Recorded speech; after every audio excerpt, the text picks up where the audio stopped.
We're here after the second match of the SCAC Volleyball Championships, the second to go 5 sets. We're here with head coach of the Colorado College Tigers, Sharon Dingman, and Carolyn Dormady. Tigers just beating the Southwestern Pirates.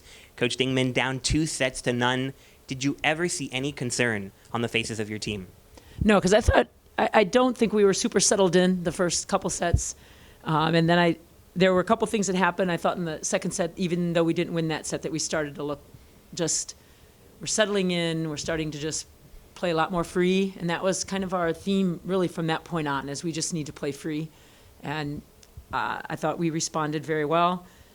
I'm proud of our whole team, but Meg Gannon was really having a hard time, and they were picking on her a lot in that first set, and it was working for them. Give them credit, good game plan, and I am so proud to watch a first year with that kind of, in this environment that she's never been in before, to be able to settle in and start just passing great, and obviously she ended with 40 digs. So this, again, I am proud of our whole team, but it was really fun to watch Meg be able to settle in. But I told our team a lot of that is just the leadership she has around her and the confidence that her teammates have so much confidence in her. So, but it was pretty fun. And now that you mentioned one of your first years, the other couple that have a big part in your team, Brooke Brilliant and Coco Barton, late, you kept going to them a lot. Yeah.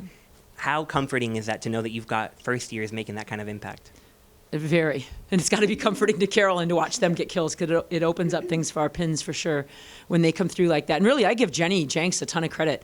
The confidence and courage that she has to set them in those moments is pretty remarkable. But we've seen them kind of progress throughout the year to really, we have that confidence in them at this point. I mean, they've been on the court since August 19th with us. And so I'm not surprised that Jenny has that, but I was really impressed with her choices.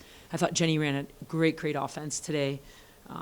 It's fun when Brooke and I have this little thing that we do, and after the start of the 5th set, I looked at Chad and I go, I get to do that 3 more years with her. That's pretty darn fun. And now I'm not going to let you get away with pretending that you're some wily veteran talking about these first years. You're just a sophomore, Carolyn, and you had a career high in kills, you had a career high in digs, and you got the final point of the match. What was going through your mind when that point landed? I was just really excited. I think, like a huge theme that Sharon was saying is, fixing our faces. So you talk about look on our faces. So in the 3rd set, there were all smiles, and it was really infectious. And at that point, something switched in my mind, and I knew that we were going to win. So in that 5th set, I think when it dropped, I was like, I knew it. Like, we were going to do it, and we did. From your perspective, this team has relied on Isabella Lepatza so long, and she's still doing amazing things. Yeah. But how has she helped you become the attacker that you've become? Every single day in practice, and even on the court in games, I just watch her hit the shots that she does, and it inspires me and makes me think about different ways of the court, how to use the ball, where to put it. But she's been a huge mentor to me, and I think back and forth we kind of talk about different shots we have, and if we're struggling, just go up to one another and see what else we can switch up. But she has been a huge role model to me, so I'm really sad to see her go next year. Coach Dingman, now you have a matchup with Texas Lutheran. Got to rest, recover, but you've got that tonight. What will it take to beat the Bulldogs for the first time this year? Well, I think, again, playing at a high level is going to be critical. But TLU is going to have to play at a high level to beat us as well. And I think we've seen that with the 2 matches today. I expected this tournament to go like this. The conference in the 3 years, this is on my 3rd year, I can't believe how much the conference has changed. Like where Shriner is right now. It is amazing. It's so fun. It's fun to be in a league that every weekend, you're going to have to play your best. And so when you come to a tournament environment at the end of the year where teams should be playing their best, Southwestern played a great match. And kudos to them. They had to play their way into this.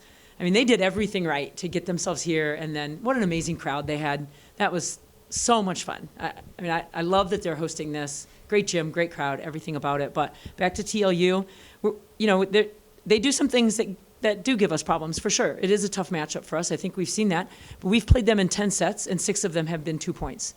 So if that's the theme of our season, 2 points, then we're gonna work really hard to be the 2 point on top this time. But I think serving and passing will be really critical for us. That's where I've seen our game rise quite a bit. I didn't think we were a normal serving team today.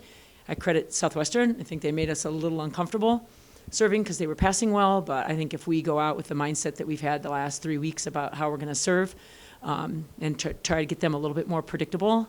That'll help us. And then we get to play against who I think is one of the elite volleyball players in this country, is Siobhan. So it's always fun to play against her. She challenges you in ways that no one else in this country can challenge you. So we're looking forward to that.